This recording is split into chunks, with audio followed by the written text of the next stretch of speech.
katika kile kinachoelezwa kuwa mzozo mkubwa zaidi wa kijeshi kuwahi kushuhudiwa baina ya Iran na Israel katika historia ya hivi karibuni. Mashambulizi ya pande zote mbili yameleta maafa, vifo vya raia na viongozi waandamizi, uharibifu mkubwa wa miundombinu na taharuki ya kidiplomasia duniani kote. Haya yote yamejiri ndani ya kipindi kifupi kuanzia Ijumaa hadi Jumamosi ya wiki hili, huku hali ya taharuki ikizidi kutanda kote Mashariki ya Kati. Mzozo huu uliibuka rasmi Ijumaa wakati Israel ilipoanzisha kampeni kali ya kijeshi dhidi ya Iran. Katika hatua ya kushangaza na ya ghafla, ndege za kivita za Israel zilianza kushambulia vituo muhimu vya kijeshi na miundombinu ya nyuklia ya Iran. Shambulio hilo lililenga maeneo kadhaa ndani ya Iran, ikiwemo mji wa Asadabad ambapo viongozi waandamizi wa usalama wa Iran walikuwa wakikutana. Katika mashambulizi hayo ya Ijumaa, Iran ilipoteza viongozi wake kadhaa wa vyombo vya ulinzi na usalama. Miongoni mwa waliouawa ni mkuu wa majeshi ya Iran na kiongozi wa kikosi maalum cha walinzi wa mapinduzi ya Kiislamu. Hii ilikuwa ni pigo kubwa kwa Jamhuri ya Kiislamu na kuibuka hasira kubwa kutoka kwa viongozi wa ngazi ya juu. Usiku kucha wa Ijumaa hadi Jumamosi, Iran ilijibu kwa mashambulizi makali ya makombora dhidi ya Israel. Makombora ya masafa marefu yalirushwa kutoka maeneo tofauti nchini Iran, yakilenga miji mikuu ya Israel ikiwemo Tel Aviv na Bat Yam. Hii ilikuwa ni hatua ya kulipiza kisasi kwa mashambulizi yaliyofanywa na Israel dhidi ya ardhi ya Iran na viongozi wake wa kijeshi.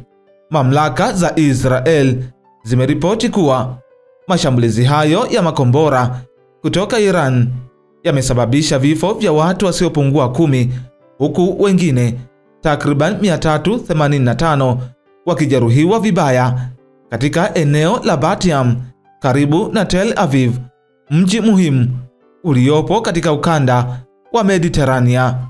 Polisi wa Israel wamethibitisha idadi hiyo ya vifo na majeruhi, huku shughuli za uokoaji zikiendelea katika maeneo ya mashambulizi. Israel ilificha taarifa ya vifo vya raia wake ili kuonyesha kuwa hakukuwa na madhara makubwa yaliyotokea baada ya mashambulizi ya Iran. Hali ya taharuki na majonzi imetawala miji mbalimbali ya Israel baada ya mashambulizi hayo. Waziri wa mambo ya nje wa Iran, Abbas Araghchi, amesema kuwa mashambulizi ya Iran dhidi ya Israel ni jibu la moja kwa moja kwa uchokozi uliofanywa na Israel. Akizungumza na wanadiplomasia wa kigeni, Abbas amesisitiza kuwa mashambulizi ya Iran ni halali na ni ya kujilinda, akiongeza kuwa iwapo Israel itasitisha mashambulizi dhidi ya Iran, basi Iran pia itasitisha mashambulizi yake. Aidha, Abbas amelituhumu Baraza la Usalama la Umoja wa Mataifa kwa kutokujali hali halisi ya mzozo huo, hasa kwa kufumbia macho mashambulizi mabaya yanayofanywa na Israel dhidi ya jamhuri hiyo ya Kiislamu, akieleza masikitiko yake kwamba nchi za Magharibi zinaishutumu Iran badala ya kuishutumu Israel ambayo ndiyo ilianza mashambulizi hayo. Katika ujumbe wa video, Waziri Mkuu wa Israel Benjamin Netanyahu ameeleza kuwa Israel haitasita kushambulia kila eneo na kila shabaha ya utawala wa Iran. Akiwa na sauti ya hasira, amesisitiza kuwa Israel imeharibu sehemu kubwa ya mradi wa nyuklia wa Iran kupitia mashambulizi yake ya awali. Matamshi haya yanadhihirisha kuwa Israel iko tayari kupanua vita dhidi ya Iran na kwamba haioni uwezekano wa kurudi nyuma bila Iran kusitisha mashambulizi yake.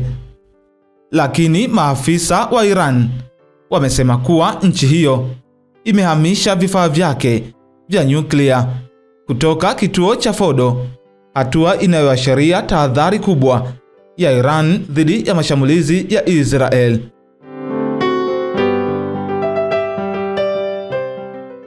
Endelea kufuatilia BMTV Tanzania.